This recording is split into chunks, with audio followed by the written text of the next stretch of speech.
అందరు నమస్కారం అండి. గుండుసూది శ్రీనివాస్ గారు ఇతని మీద వీడియో చేయాలని ఇంట్రెస్ట్ కానీ మూడ్ కానీ ఉత్సాహం కానీ నాకు ఉండదండి. గతంలో నేను ఒకసారి ఒక వీడియో చేస్తే దాని మీద ఒక రకమైన ఏడ్చాడు. సో అప్పటి నుంచి అతని గురించి మాట్లాడాలంటే నాకు ఇంట్రెస్ట్ ఉండదు. సో అందుకోసం నేను ఎప్పుడు కూడా అతని వీడియోని కానీ అతని కంటెంట్ కానీ ఎప్పుడు కూడా నేను టచ్ చేయను. ఎందుకంటే అతను ఒక రకమైన ఏడుస్తూ ఉంటాడు. అతను మాత్రం అన్ని విషయాలు గలుగుతూ ఉంటారు, అందరి గురించి మాట్లాడుతుంటారు, అందరి గురించి కామెంట్ చేస్తుంటారు. మనం గనక అతని గురించి కామెంట్ చేస్తే అతను తీసుకోలేడు. అతను మాత్రం అందరి గురించి మాట్లాడవచ్చు, మనం మాత్రం అతని గురించి మాట్లాడకూడదు. సో అందుకోసం అతని గురించి నేను పెద్దగా టచ్ చేయను. అయినా సరే ఈరోజు అతని గురించి వీడియో చేయాలని డిసైడ్ అయ్యాను. కొన్ని వాస్తవాలు మాట్లాడదామని డిసైడ్ అయ్యాను. అందుకే ఈ వీడియో రికార్డ్ చేస్తున్నాను. అయితే రాత్రి ఈ గుండుసూది శ్రీనివాస్ గారు వీడియో ఒకటి చూశానండి. తమిళనాడు ఎలక్షన్ రిజల్ట్ గురించి ఒక వీడియో చేశాడు. ఆ వీడియోలో మాట్లాడుతూ నాకున్న సోర్స్ ప్రకారం, నాకున్న ఇంటెలిజెంట్ ప్రకారం, నాకున్న అంటే నేను బాగా అనలైజ్ చేసి, నేను సర్వే చేసి నేను ఈ విషయం చెప్తున్నాను. మళ్ళీ డిఎంకే అధికారంలోకి వచ్చే అవకాశం ఉంది. విజయ్కి 8 లేదా 9, 10 అంటే సింగిల్ డిజిట్ వచ్చే అవకాశం ఉంది అని ఒక వీడియో చేశాడండి. ఒకసారి అది అతను ఏం మాట్లాడాడనేది ఒకసారి వినిపిస్తాను, వినండి. విన్న తర్వాత కొన్ని వాస్తవాలు మాట్లాడుకుందాం. చెప్పయ్యా. ఇక తమిళనాడు. సో తమిళనాడులో డిఎంకే అధికారంలోకి వస్తుందనేది నేను భావిస్తున్నాను. అందరూ సంకీర్ణ ప్రభుత్వం అనే అదే నిజం అంటున్నారు. నేనైతే మాత్రం డిఎంకే అలయన్స్ అధికారంలోకి వచ్చే అవకాశం ఉంది. విజయ్కి యూత్ ఓట్లు వచ్చినప్పటికీ ఒక అరౌండ్ ఒక 10 సీట్లకు అటు ఇటుగా ఒక 2 తగ్గొచ్చు, 2 పెరగచ్చు, ఒక 10 సీట్లు అరౌండ్ రావచ్చు విజయ్ పార్టీకి అనేది నా అంచనా. సో ఎందుకు డిఎంకేకి ఎందుకు అధికారంలోకి వస్తుందంటే డిఎంకే మీద కొంత ప్రజా వ్యతిరేకత ఉన్నప్పటికీ మేనేజబుల్, మరీ అంత తీవ్రమైతే కాదు, మేనేజబుల్ అనమాట. సో అలాగే గవర్నెన్స్ మీద కొంత పర్వాలేదు. అండ్ ద్రవిడియన్ పాలిటిక్స్లో అలయన్స్ బలం, Stalin leadership, minority, Dalit support ఇవన్నీ కూడా బలంగా పనిచేశాయి. అన్నాడీఎంకే బలం తగ్గింది, అన్నాడీఎంకే పునాదులు బలహీనపడ్డాయి, నాయకత్వం బలహీనపడింది, కార్యకర్తలు కూడా అంత యాక్టివ్గా పని చేయలేదు అనేది ఉంది. సో ఒకవేళ టీవీకే కనుక ఎన్డీఏతో కలిసి అంటే బీజేపీ అన్నాడీఎంకేతో కలిసి పోటీ చేస్తుంటే ఏమో ఫలితం వేరేలో ఉండేదేమో. సో ఇక్కడ టీవీకే పార్టీకి వచ్చిన ఓట్లు, సీట్లు పక్కన పెడితే ఓట్లు ఇప్పుడు విజయ్కి 5 సీట్లే రాని, కానీ ఓట్లు మాత్రం 10% పైగా వస్తాయి. ఒకవేళ 10కి పైగా సీట్లు విజయ్కి వస్తే ఓట్లు మాత్రం 15-16% పైగా వస్తాయి. సో ఆ ఓట్లు చాలా చోట్ల అన్నాడీఎంకే ఎన్డీఏ కూటమి విజయ అవకాశాలనే దెబ్బ కొడతాయి, ఓట్లు చీలుస్తాయన్నమాట చాలా నియోజకవర్గాల్లో. ఆ ప్రభావం ఇలా అనేక కారణాలతో తమిళనాడులో డిఎంకే కూటమి అధికారంలోకి వచ్చే అవకాశం ఉంది. చాలా కాన్ఫిడెన్స్ గా చెప్పాడు. డిఎంకే అధికారంలోకి వచ్చే అవకాశం ఉంది, విజయ్కి సింగిల్ డిజిట్ వచ్చే అవకాశాలు ఉన్నాయని చెప్పి చాలా కాన్ఫిడెన్స్ గా, అంటే అతనికి చాలా నెట్వర్క్ ఉందంట. ప్రతిసారి మాట్లాడేటప్పుడు నాకు వాళ్ళే తెలుసు, వైసీపీలో నెంబర్ 2 ఉన్న వ్యక్తితో నేను రోజు మాట్లాడుతుంటాను, తెలుగుదేశం పార్టీలో నెంబర్ 2లో ఉన్న వ్యక్తితో నేను రోజు మాట్లాడుతుంటాను, అంతెందుకు పవన్ కళ్యాణ్ గారితో నేను రోజు నేరుగా ఫోన్లు గంటలు మాట్లాడుతూ ఉంటాను అనే లెవెల్లో అతను పర్ఫార్మెన్స్ చేస్తుంటాడు అనమాట. అంటే పెద్ద నాయకులు నాకు తెలుసు, నాకు ఒక టీం ఉంది, నాకు సర్వే చేస్తాను, నేను అన్ని రాష్ట్రాల రాజకీయాల గురించి నాకు తెలుసు, దేశ రాజకీయాలు నాకు తెలుసు. ఢిల్లీలో మా టీం ఉంది, ఉత్తరప్రదేశ్లో మా టీం ఉంది, లేకుంటే బెంగళూరులో మా టీం ఉంది, దుబాయ్లో మా టీం ఉంది, సింగపూర్లో మా టీం ఉంది, అక్కడ మా టీం ఉంది, ఇక్కడ మా టీం ఉంది అని చెప్పి అతను డబ్బా కొట్టుకునే ప్రయత్నం చేస్తూ ఉంటాడు.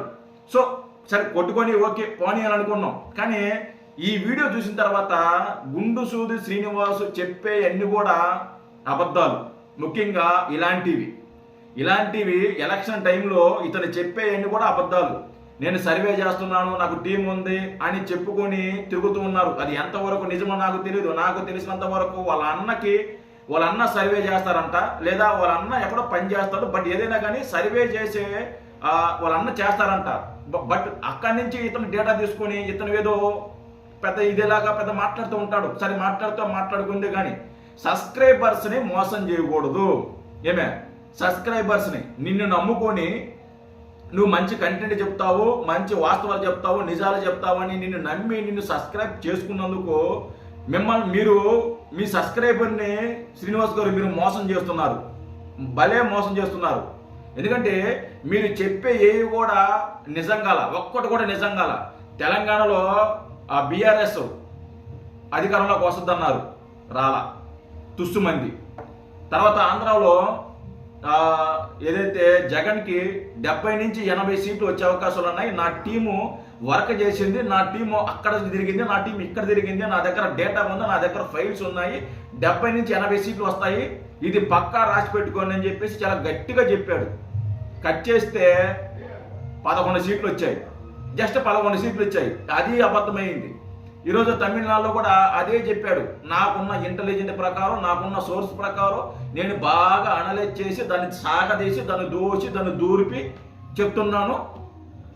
విజయ్కి సింగిల్ డిజిట్ వచ్చేస్తుంది, డిఎంకే అధికారంలోకి వస్తుంది అనేసి చెప్పాడు. కట్ చేస్తే పరువు పోగొట్టుకున్నాడు.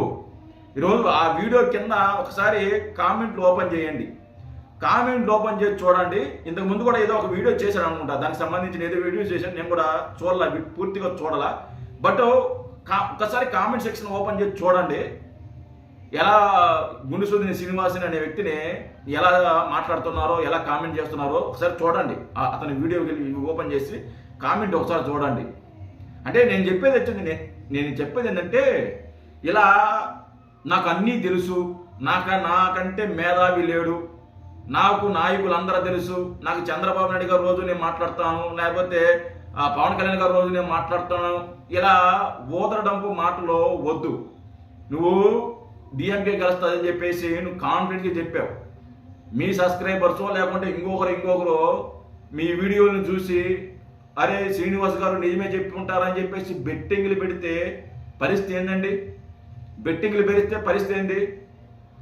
అరే మన రాష్ట్రంలోనే మీరు కరెక్ట్గా చెప్పారు, కరెక్ట్గా చెప్పలేకపోయారు. మీరు ఏ రోజు కూడా మీరు చెప్పింది నిజం కాల. ఏ రోజు కూడా మీరు చెప్పింది వాస్తవం కాల. ఎలక్షన్ గురించి చెప్తున్నా, మిగతా కొన్ని ఉంటే ఉండొచ్చు, నేను దాని గురించి మాట్లాడదలుచుకోవాలా. ఈ ఎలక్షన్ టైంలలో ప్రతి రాష్ట్రంలో మీరు చెప్పేది ఏది జరగల, ఒక్కటి కూడా జరగల. అరే మిమ్మల్ని నమ్మి ఎవరైనా బెట్టింగ్లు పెడితే పరిస్థితి ఏంది? అర్థం మీరు తెలిస్తేనే మాట్లాడండి, తెలవకపోతే మాట్లాడద్దు. నేను కానీ లేకపోతే ఇంకోరు కానీ తమిళనాడు రాజకీయాల గురించో లేకపోతే తెలంగాణ రాజకీయాల గురించి మేము మాట్లాడుకోం. ఎందుకంటే మాకు అనవసరం.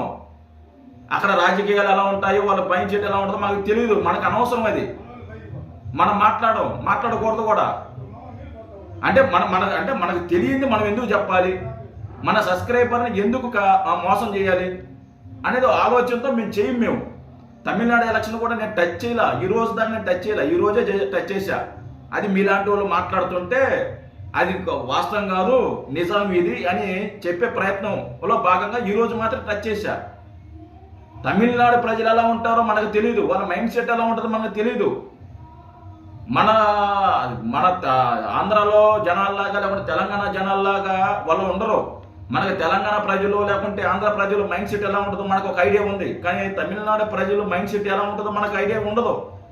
వాళ్ళు ఎప్పుడు ఎలా ఉంటారో, ఎవరికి ఓటేస్తారో ఎవరికి తెలియదు. ఇక్కడ రాజకీయాలు ఏరిలాగా ఉంటాయి, మన రాజకీయాల్లాగా ఉండవు. ఇక్కడ టోటల్ డిఫరెన్స్. ఇక్కడ ఇదే తెలుసుకోకుండా కాన్ఫిడెన్స్గా చెప్తాడనమాట. కాన్ఫిడెన్స్గా సింగిల్ డిజిట్ వచ్చేస్తుంది, విజయ్ గెలుస్తాడో ఓడిపోతాడో మనకు అనవసరం.